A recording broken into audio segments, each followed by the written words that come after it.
ॐ अज्ञानतिमिरान्धस्य ज्ञानाञ्जनशलाकयः चक्षुरुन्मिलितं येन तस्मै श्रीगुरुवे नमः। हरे कृष्णा। आज गीता श्रृंखला के सत्र क्रमांक 279 में आप सभी भक्तों का हार्दिक स्वागत है। आज हम श्रीमद् भगवद गीता के 8वें अध्याय के जो कि है भगवत प्राप्ति श्लोक क्रमांक 11 का अध्ययन करेंगे। आइए, श्लोक इस प्रकार है। यद अक्षरं वेद विदो वदन्ति विशन्ति यतदयो वितरागः यदेशन्तो ब्रह्मचर्यं चरन्ति तते पदं संग्रहेण प्रवक्ष्ये। अर्थात भगवान श्री कृष्ण कहते हैं कि जो वेदों के ज्ञाता हैं, जो ओमकार का उच्चारण करते हैं और जो संन्यास आश्रम के बड़े बड़े मुनि हैं, वे ब्रह्मा में प्रवेश करते हैं। ऐसी सिद्धि की इच्छा करने वाले ब्रह्मचर्य व्रत का अभ्यास करते हैं। अब मैं तुम्हें वह विधि बताऊंगा जिससे कोई भी व्यक्ति मुक्ति लाभ प्राप्त कर सकता है। तो भगवान यहाँ पर अर्जुन को संपूर्ण ज्ञान से ओतप्रोत करना चाह रहे हैं।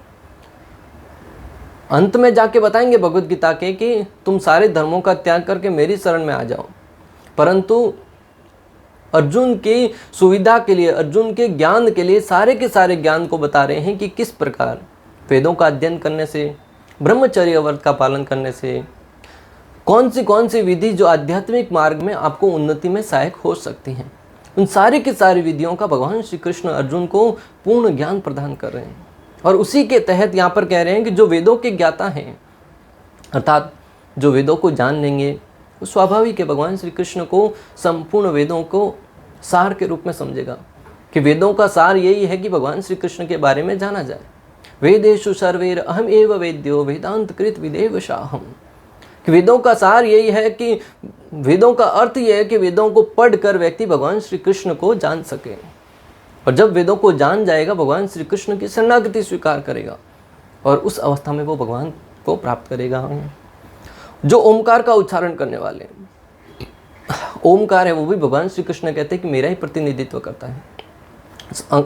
अक्षरों में मैं ओमकार हूँ। भगवान श्री कृष्ण आगे आने वाले अध्यायों में इसके बारे में उल्लेख करते हैं।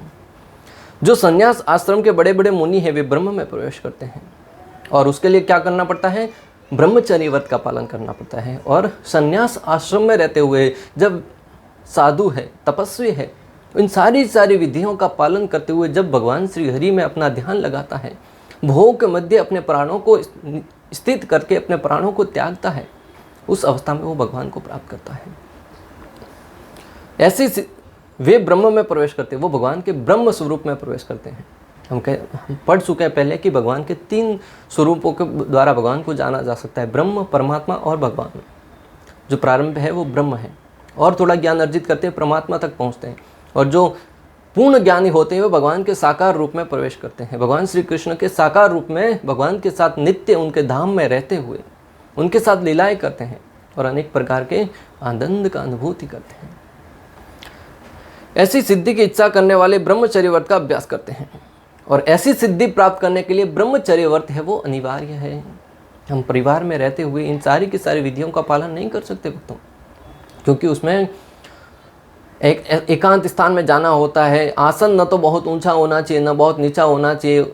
6ठे अध्याय में हम इसके बारे में विस्तार से पढ़ चुके हैं। तो ऐसी स्थिति में तपस्या करने के लिए, साधना करने के लिए व्यक्ति को ब्रह्मचर्य व्रत का पालन करना पड़ता है। अब मैं तुम्हें वह विधि बताऊंगा जिससे कोई भी व्यक्ति मुक्ति लाभ प्राप्त कर सकता है। और भगवान यहाँ पर अर्जुन को अपना सखा और मित्र और अपना भक्त होने के नाते कह रहे कि अभी मैं वह विधि बताऊंगा जिससे कोई भी व्यक्ति मुक्ति लाभ अर्थात भगवान को प्राप्त कर सकता है।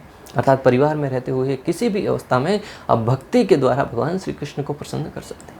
और आज हम देख रहे हैं कि संसार में अधिकांश लोग परिवार में रहते हुए, अपने समाज में रहते हुए, भक्ति कार्यों को सुचारू रूप से करते हुए आध्यात्मिक जीवन में प्रगति कर रहे हैं, और आने वाली पीढ़ियों के लिए एक आदर्श स्थापित कर रहे हैं कि किस प्रकार परिवार में रहते हुए भी भक्ति कार्य बहुत अच्छे से संपन्न किए जा सकते हैं, बल्कि और अच्छे से संपन्न किए जा सकते हैं, क्योंकि परिवार का है, समाज का है, पूरा का पूरा सहयोग है वो भगवान की भक्ति करने में मिलता रहता है।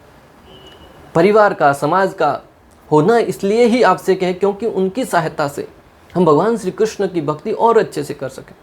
उनसे धन के माध्यम से हो, परिवार में सेवा के माध्यम से हो, ये न किए न प्रकारेण कोई भी व्यक्ति को चाहिए कि वो जहाँ से जो सुविधा प्राप्त हो उसे भगवान श्री कृष्ण की सेवा में लगाना चाहिए।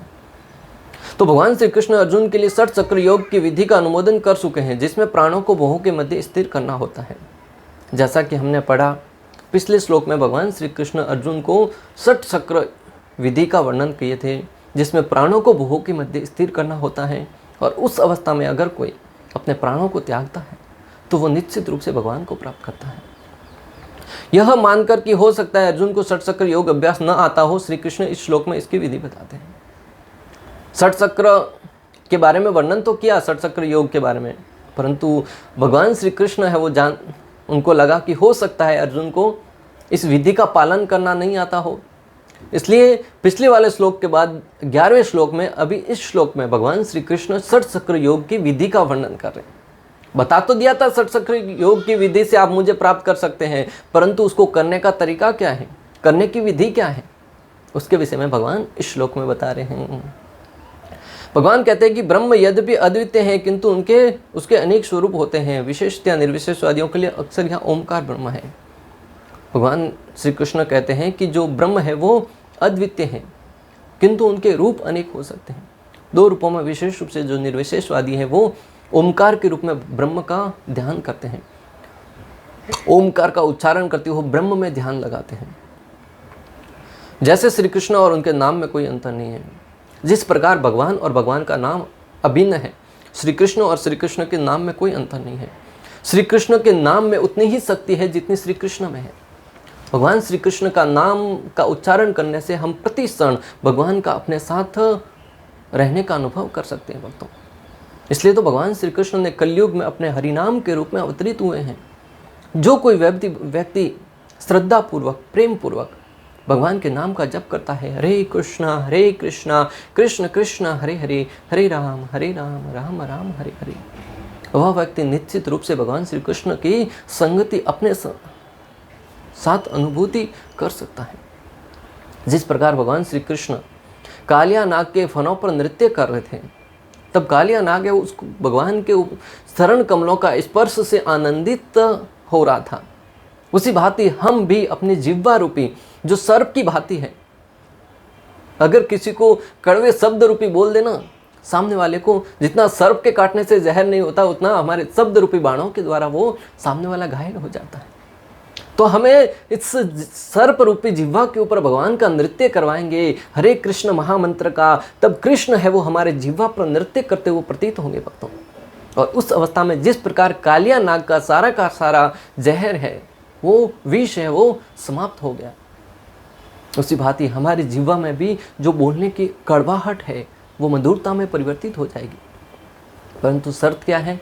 प्रतिदिन संख्या पूर्वक, प्रेम पूर्वक भगवान के नाम का भजन करना होगा, हरे कृष्ण महामंत्र का यशोगान करना होगा। और बहुत ही सरल विधि है भक्तों, ये किसी भी अवस्था में, किसी भी स्थिति में इस मंत्र का जप करने में कोई नियम नहीं है।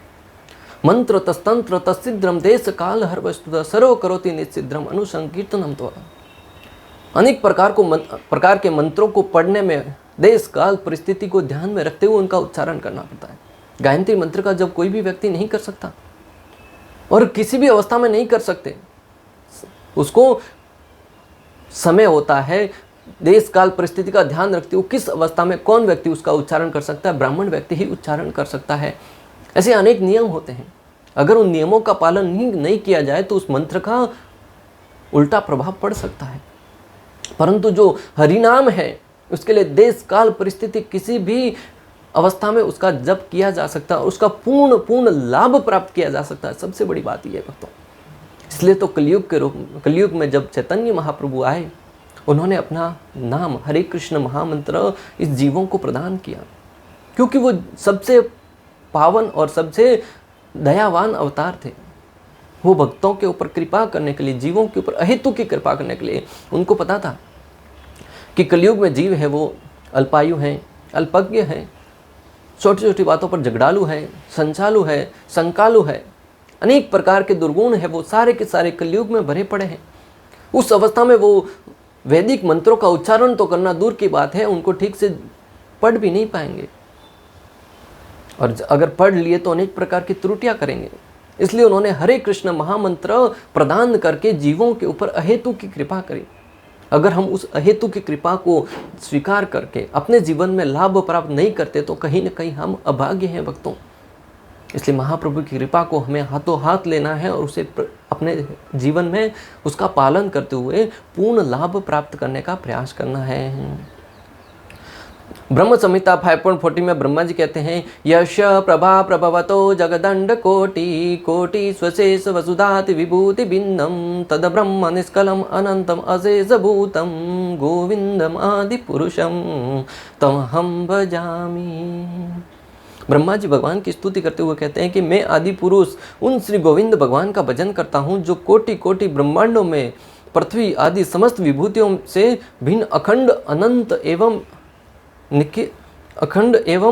निखिल स्वरूप जो ब्रह्म है, वह ब्रह्म भी अनेक अवतार लेने वाले परम प्रभावशाली जिन गोविंद की प्रभा रूप कहा जाता है। ब्रह्मा जी ब्रह्म को भगवान की जो प्रभा रूप है उसके बारे में वर्णन करते हुए कह रहे हैं कि मैं उन भगवान गोविंद का भजन करता हूँ जो इस अनेक ब्रह्मांडों में प्रकट होते हैं, उनको अपनी शक्ति से प्रकट करते हैं। और जो ब्रह्म है, जो निर्विशेषवादी ब्रह्म में प्रवेश करने का प्रयास करते हैं, वो क्या है?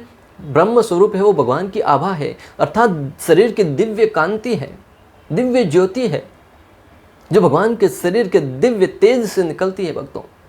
तो जो ब्रह्म स्वरूप का भगवान का ध्यान करते वो भी गलत नहीं है, परंतु उनका ज्ञान अधूरा है भक्तों।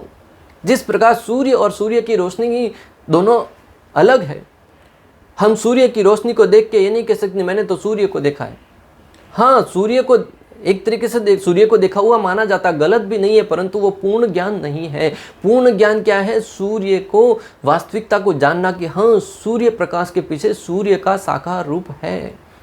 उसी भांति भगवान की दिव्य कांति ब्रह्म ज्योति के पीछे भगवान का साकार रूप है जो नित्य नव यौवन रूप में रहते हैं, भगवान श्री कृष्ण। भगवान श्री कृष्ण यहाँ पर निर्विशेष ब्रह्म के विषय में बता रहे हैं जिसमें सन्यासी प्रवेश करते हैं। भगवान श्री कृष्ण यहाँ पर निर्विशेष ब्रह्म के विषय में बता रहे हैं जिसमें जो सन्यासी है वो प्रवेश करते हैं।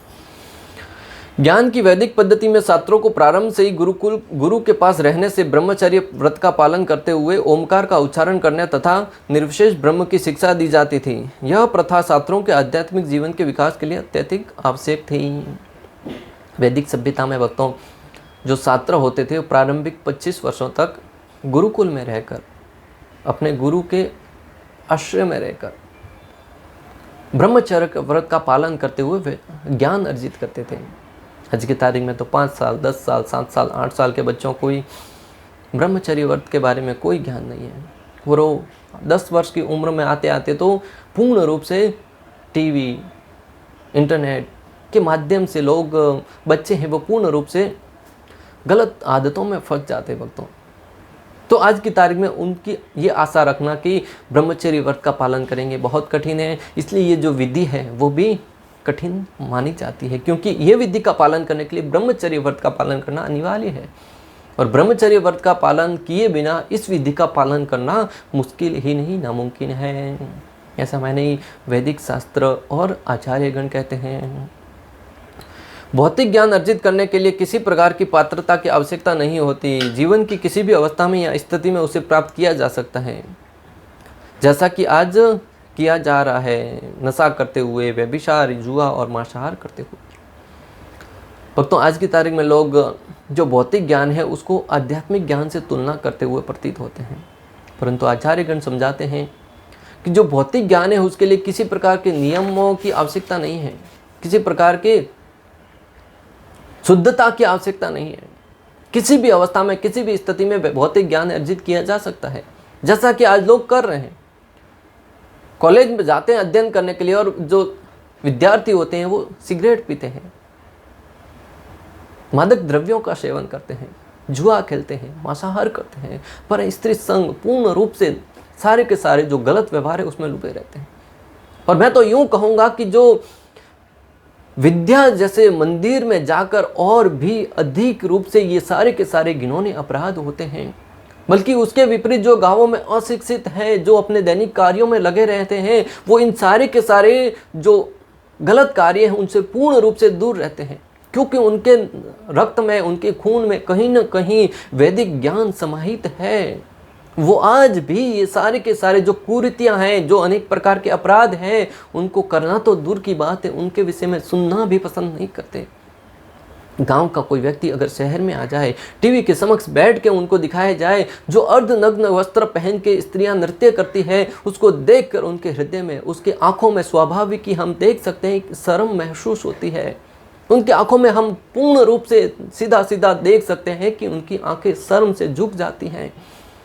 वो उन दृश्यों को देखकर अपने आप को ठीक से पूर्ण रूप से कंफर्टेबल महसूस नहीं करते। वक्तों इन सब से सिद्ध होता है कि जो आज की तारीख में हो सकता है कि लोग कहते हैं हमने प्रगति करी है, परंतु भौतिकता में प्रगति जितनी करते हैं जो वो आध्यात्मिक ज्ञान के लिए विशेष रूप से बहुत ही हानिकारक हो सकता है अगर उनका मार्गदर्शन प्रारंभ से ही ठीक से न किया जाए। हाँ, अगर माता पिता अपने बच्चों का मार्गदर्शन ठीक से कर रहे हैं, उनको वैदिक ज्ञान भी साथ में दे रहे हैं, तो व्यक्ति ऐसी शिक्षा प्राप्त करते हुए भी आध्यात्मिक ज्ञान से ओतप्रोत होते हुए वो भगवान की दिव्यता में लगा रहेगा। परंतु माता पिता बच्चों को मात्र और मात्र भौतिक ज्ञान प्रदान करें जिससे वो मात्र धन अर्जित करें और उससे इंद्रिय भोग करें। इसी कारण जो चरित्रहीनता है उसकी दिन ब दिन प्रदर्शन करने की जो तरीका है वो और भी अटपटांग ढंग से कि ये न के न प्रकारे न लोग उसकी तरफ ही रुचि ज़्यादा रख रहे हैं और वो आने वाली समाज के लिए बहुत ही हानिकारक सिद्ध होने वाला है भक्तों। परंतु आध्यात्मिक ज्ञान के लिए पात्रता नितांत आवश्यक है, परंतु ठीक उसके विपरीत आध्यात्मिक ज्ञान अर्जित करने के लिए भक्तों पात्रता की आवश्यकता है। आप किसी भी अवस्था में आध्यात्मिक ज्ञान कितना भी क्यों न सुन ले, वो आपके हृदय में प्रवेश ही नहीं करेगा, आपके हृदय पर प्रभाव ही नहीं पड़ेगा। यहाँ तक कि जो बताने वाला वक्ता है वो भी शुद्ध चरित्रवान होना चाहिए। अगर वक्ता अपने जीवन में जो बता रहा है वो आचरण नहीं करता है तो सुनने वाले के ऊपर भी प्रभाव नहीं पड़ता है। हम देखते हैं कि कई ऐसे वक्ता हैं जो कथा करते हैं तब सुनने वालों के आंखों से अश्रुधारा बहने लगती है, रोते हैं, बिलखते हैं, ऐसा लगता है कि भाव के स्तर तक आ गए हैं। परंतु जैसे ही पंडाल से बाहर निकलते हैं पुनः वही मनोस्थिति बनी रहती है। क्यों? वक्ता के चरित्र में कहीं ना कहीं खोट है। दूसरों को तो बता रहा है नशा नहीं करना चाहिए, जुआ नहीं खेलना चाहिए, मांसाहार नहीं करना चाहिए, परस्त्री संग नहीं करना चाहिए, परंतु स्वयं पालन कर रहा है कि नहीं कर रहा है, ये प्रश्न चिन्ह लगा रहता है। आध्यात्मिक मार्ग में अक्सर इंद्रिय संयम नहीं रखा जाए तो कितना भी सुनो कोई प्रभाव नहीं पड़ता।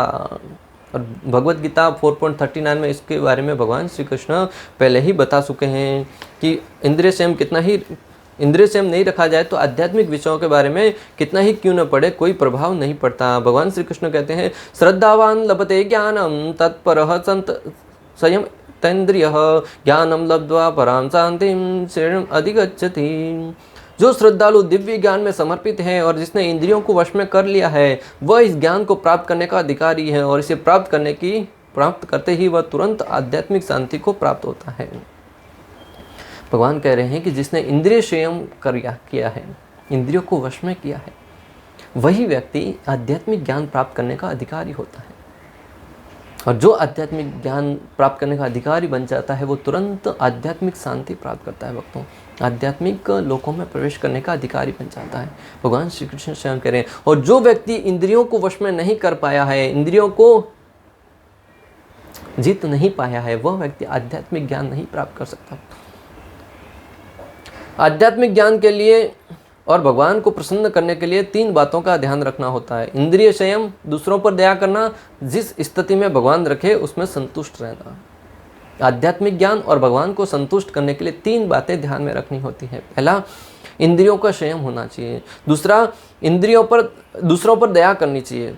और तीसरा, जिस स्थिति में भी भगवान रखे उस स्थिति में प्रसन्न रहना चाहिए। जाहि विधि राखे राम ताहि विधि रही, महलों में वास देसाई झोपड़ी में राखे, जाहि विधि राखे राम ताहि विधि रही।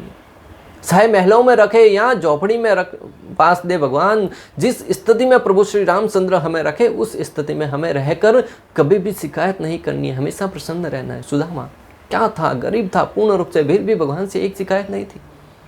पांडव राजा थे, फिर भी वन में भटक रहे थे, परंतु श्री कृष्ण से कभी शिकायत नहीं करी, मेरे साथ ऐसा क्यों?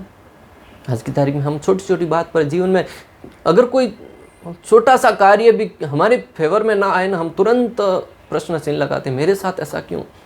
और उसका प्रभाव तो देखिए भक्तों, नन्हे नन्हे बच्चे हैं, 5 साल की बच्ची मेरी एक बार कहती है, भागते भागते कहीं तो गिर गई, खड़ी हुई आई अचानक, पापा मेरे साथ ही ऐसा क्यों होता, मैं ही बार बार क्यों गिरती हूँ। बच्चे के अंदर कहाँ से गुण आए, कहीं ना कहीं हमसे सुना होगा। इसलिए हमें समझना चाहिए कि किसी भी अवस्था में, स्थिति में रहते हुए भगवान से शिकायत नहीं करनी है। इंद्रिय निग्रह करने से इंद्रियों की शक्ति बढ़ जाती है। और भक्तों, इंद्रिय निग्रह करने से, संयम करने से इंद्रियों की शक्ति है वो भी बढ़ जाती है। इसलिए तो जो आध्यात्मिक मार्ग पर चलते हैं, जो इंद्रियों का संयमित रखते हैं, उनके जो इंद्रियों की शक्ति है, स्मरण करने की शक्ति है, शारीरिक शक्ति है, कोई भी शक्ति है, वो और बढ़ जाती है। उनके चेहरे पर अद्भुत तेज निकलने लगता है। भौतिक संसार में लोग अनेक प्रकार के कॉस्मेटिक लगाकर, अनेक प्रकार का फेस पैक यूज करके भी जितना सौंदर्य निखार नहीं ला पाते, उतना जो आध्यात्मिक मार्ग पर लगा हुआ है, भक्ति कार्य में लगा हुआ है, ऐसे दिव्य तेज प्राप्त करता है कि देखते ही मालूम पड़ता है कि उसके शरीर से कुछ न कुछ दिव्य तेज निकल रहा है। तो अगर आप अपने चेहरे को चमकाना चाहते हैं तो भक्ति का पालन कीजिए, जीवन में आध्यात्मिक मार्ग पर चलने का प्रयास कीजिए। भगवान श्री कृष्ण भगवद गीता 6.21 में इसका उल्लेख करते हुए कहते हैं कि सुख आत्मधिकम यत बुद्धिम ग्राह्यम अति इंद्रियम वेति यत्र न सेवायम स्थित जलतिम तत्वतः। मनुष्य शुद्ध मन से अपने को देख सकता है और अपने आप में आनंद उठा सकता है। उस आनंद में स्थिति में वह दिव्य इंद्रियों द्वारा असीम दिव्य सुख में स्थित रहता है। शुद्ध इंद्रियों से हम आध्यात्मिकता के विषय में ज्ञान अर्जित कर सकते हैं और उस अवस्था में व्यक्ति पूर्ण रूप से प्रसन्न और सुखी रह सकता है। पतिव्रता धर्म स्त्रियों और ब्रह्मचर्य व्रत पुरुषों को शक्तिशाली बनाता है। अगर पत्नियां, स्त्रियां पतिव्रता हैं तो उनके अंदर अद्भुत शक्ति आ जाती है, और पुरुष अगर ब्रह्मचर्य व्रत का पालन करते हैं तो उनके अंदर भी दिव्य शक्ति आती है। शास्त्रों में अनेक दृष्टांत भरे पड़े। एक बार एक स्त्री थी, पतिव्रता थी, उसके पति को कुष्ठ रोग हो गया था, परंतु फिर भी उसको एक वेश्या का संग करने की इच्छा थी। पत्नी ने अपने पति के प्रति इतनी समर्पित थी कि उसने अपने पति की इच्छा पूर्ण करने के लिए उस वेश्या के पास लेके जा रही थी। रास्ते में एक सन्यासी तपस्या कर रहे थे, वो अपने पति को हाथ में उठाए ले जा रही थी, उसको ध्यान नहीं रहा, अपने पति का पाव है वो साधु को स्पर्श हो गया। साधु ने श्राप दे दिया कि जाओ, तुम्हारे पति की कल सूर्य उदय होते ही मृत्यु हो जाएगी। पत्नी पतिव्रता थी, उसने तुरंत प्रतिकार करते हुए कहा कि अगर ऐसा है कि सूर्य उदय होते ही मेरे पति की मृत्यु हो जाएगी तो मैं प्रण लेती हूं कि कल का सूर्य उदय ही नहीं होने दूंगी। भक्तों, हुआ ऐसा ही, दूसरे दिन सूर्य उदय हुआ ही नहीं। ब्रह्मा जी, इंद्रदेव, सबको आना पड़ा उस स्त्री के पास कि भाई तुम्हारे स्थिति को हम परिवर्तित कर देंगे, तुम सूर्य को तो उदय होने दो, बाकी सारे के सारे जीव है वो परेशान हैं। बोले करेंगे ऐसा कि सूर्य उदय होते ही तुम्हारे पति की मृत्यु हो जाएगी। उस ऋषि का भी जो श्राप है वो झूठा तो नहीं होना चाहिए, परंतु दूसरे क्षण हम पुनः तुम्हारे पति को जिंदा कर देंगे। ऐसा ही हुआ, उसके पति की मृत्यु हुई, उसको जलाया गया, वापस उसका पति जिंदा हुआ। जो कुष्ठ रोग था वो सब भी ठीक हो गया। मैं आपको जो बताना चाह रहा हूँ कि अगर पत्नीव्रता पति है, पतिव्रता पत्नी है, तो उसकी क्या उसके अंदर शक्ति आती है, कैसा तेज आता है, ये बहुत ही समझने वाली बात है। किंतु इस समय ऐसा ब्रह्मचर्य जीवन बिता पाना संभव नहीं है।